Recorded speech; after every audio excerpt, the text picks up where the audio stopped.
అలా ఉన్నాయి. కాకపోతే ఏంటంటే ఇక అంటే ఆశించిన వాళ్ళు ఉన్నారు. పైగా 2 పేర్లు మన అద్దంకి దయాకర్తో పాటు మహేష్ గౌడ్ గారి అంటే పేరు ఆ మాటకు అద్దంకి దయాకర్ మన పార్టీకి టికెట్ త్యాగం చేశాడు.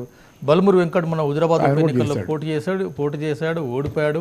మనం కూడా పాపం ఆయనకు మళ్ళీ హుజరాబాద్ అన్నారు, ఆ తర్వాత ఇంకెక్కడో అన్నారు, ఆ తర్వాత మల్కాజిగిరి అన్నారు, ఆ తర్వాత కుక్కడపల్లి అన్నారు, రకరకాల. సరే, మీకు బల్మూరి వెంకట్ షేర్ను కూడా మనం ఇక్కడ మర్చిపోలేము. కానీ ఒక్కసారిగా బల్మూరి వెంకట్ పేరు తెరపైకి రావడంతో సీనియర్లంతా ఒకటే. అంటే కాంగ్రెస్ కల్చర్ ఏంటంటే రేవంత్ రెడ్డి మనిషి బల్మూరి వెంకట్ అనేది కూడా ఒకటి ఉంది. మామూలుగా బల్మూరి వెంకట్ ఏంటంటే రేవంత్ రెడ్డి మనిషిగా రేవంత్ రెడ్డి రాజకీయంలో తన స్థానాన్ని కన్సాలిడేట్ చేసుకోవడానికి బల్మూరి వెంకట్ని ఆయన సక్సెస్ఫుల్గా ప్లేస్ చేశారు అనేది ఒకటి.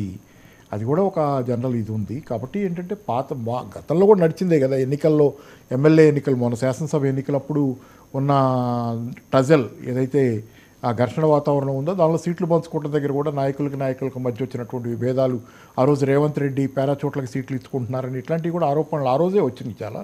సరే, అలాగే మిగతా వాళ్ళు కూడా మా వాళ్ళకే సీట్లు ఇవ్వాలి, మా వాళ్ళకి. సరే, ఇదంతా అయితే ఉన్నాయి. ఎప్పుడైనా ఎన్ని స్థానాలు అందుబాటులో ఉన్న నాయకులు లేకపోతే యాస్పిరెంట్స్తో పోలిస్తే తక్కువే ఉంటాయి. కాబట్టి ఇది ఉండేదే. పైగా ముఖ్యంగా కాంగ్రెస్ పార్టీ లాంటి పార్టీలో. ఎందుకంటే బీజేపీలో కూడా ఈ మధ్యకాలంలో మనం తరచుగా స్థానాల కోసం పడుతున్నటువంటి పోటీల్ని అన్అఫీషియల్గానైనా, మనం ఇన్ఫార్మల్గానైనా, పేపర్లోనైనా చూస్తున్నాం కదా.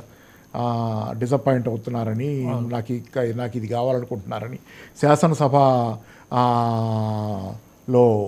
ఎవరు పార్టీ విప్గా ఉండాలనేది, పార్టీ ప్రతినిధి, పార్టీ రిప్రజెంట్ చేస్తా పార్టీ లీడర్గా బిఎల్పి అంటే బీజేఎల్పి, భారతీయ లెజిస్లేచర్ పార్టీ నాయకుడికి ఎవరు ఉండాలి శాసనసభలో, రాజాసింగా లేకపోతే అక్కడి నుంచి ఎన్నికైన కామారెడ్డిలో గెలిచినటువంటి వెంకటరమణ గారు, ఇవన్నీ అన్ని పార్టీల్లో ఉండేవి. కానీ కాస్త ఓవర్ట్గా బలంగా వినపడుతుంది కాంగ్రెస్ పార్టీలో.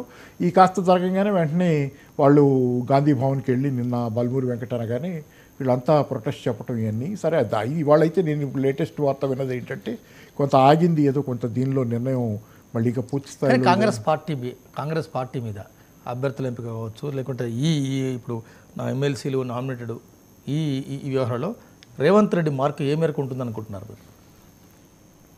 ఆయన విజయవంతంగానే తను చేయదలుచుకుందంతా తను విజయవంతంగానే అడుపుకుంటున్నారు. పైగా తన ప్రజెన్స్ లేకుండా ఇది జరిగిన దానిలో తనకి కొంచెం ఆ అడ్వాంటేజ్ కూడా ఉంది. తన దావేస్లో ఉన్న. కానీ నాకు తెలిసింది ఏంటంటే నాటకీయంగా గత కొంతకాలంగా బల్మూరి వెంకట్ను బట్టి వైపు తిప్పారు. నువ్వు బట్టి కోటలోకి వెళ్ళావు, బట్టి కోట నుంచి పేరు తెస్తే అక్కడ ఓకే అయిపోతుంది, నేను అద్దెకి దగ్గర పేరు చెప్తాను. సరే, ఇద్దరు రేవంత్ రెడ్డి మనుషులే, దానిలో ఎలా డౌట్ లేదు. కానీ బల్మూరి వెంకట్ పేరును బట్టి కూడా ప్రపోజ్ చేశాడని ఒక చర్చ. అంటే రేవంత్ రెడ్డికిను బట్టికి కూడా ఏమైనా ఏకాభిప్రాయం వచ్చింది ఈ మధ్యకాలంలో. వాళ్ళిద్దరు కూడా సరే ఏ విషయాలు అంటే ఇక మనం కొట్లాడుకోవద్దు, మనం కలిసి ఉంటేనే ఇంతమందిని తట్టుకోగలం అనేది. ఆయన కూడా డిప్యూటీ సీఎం అయ్యారు కదా, కలిసి కలగలుపుగా ఉందాము, ఏదేమైనా మన ఇద్దరి మధ్య ఉండాలి తప్పితే ఈ పంపకాలు ఇవన్నీ ఇతరుల మధ్య వద్దనేది ఆ లాబీ 2 లాబీలు కలిసి చేసుకుంటున్నటువంటిదిగా కూడా చూడొచ్చు దాన్ని. ఇది పెద్ద ఆశ్చర్యమే ఉంది. ఎందుకంటే అందరూ నిరంతరంగా కొట్లాడుకోలేరు కదా. ఇంతమందితో కొట్లాడటంలో కలిసి కొట్లాడదాం, ఏదైనా కలిసి పంచుకుందాం అనే దగ్గరికి. అంటే ఎక్కడో ది ఎండ్ పాయింట్ అయితే ఉండాలి కదా. అంటే ఎండ్ అంటే అందరినీ సాటిస్ఫై చేస్తే ఎండ్ ఉంటుంది. అందరు ఎలా సాటిస్ఫై అవుతారు? ఇది హైరార్కీ కదా. CM post, deputy CM post, minister, MLA, ఇంకా ఆ హైరార్కీలో ఒక్కొక్కళ్ళు ఒక్కొక్క స్థానంలో నేను ఉండటానికి అర్హుడు అనుకుంటారు. ఆ స్థానానికి వస్తే తప్పితే వాళ్ళు సాటిస్ఫై అవ్వరు, సాటియేట్ అవ్వరు. అంటే ఇప్పుడు కాంగ్రెస్ పార్టీలో మనం ఇప్పుడు జరుగుతున్న చర్చ రచ్చ ఇది. కానీ కనిపించకుండా రేపేలుండి ఇంకొక అంశం కూడా మనం ప్రస్తావించే అవకాశం ఉంది. కోదండరాం పేరు, వారి పేరు కూడా ఈ సాయంత్రం రేపు అనౌన్స్ చేస్తారు. గవర్నర్ కోటాలో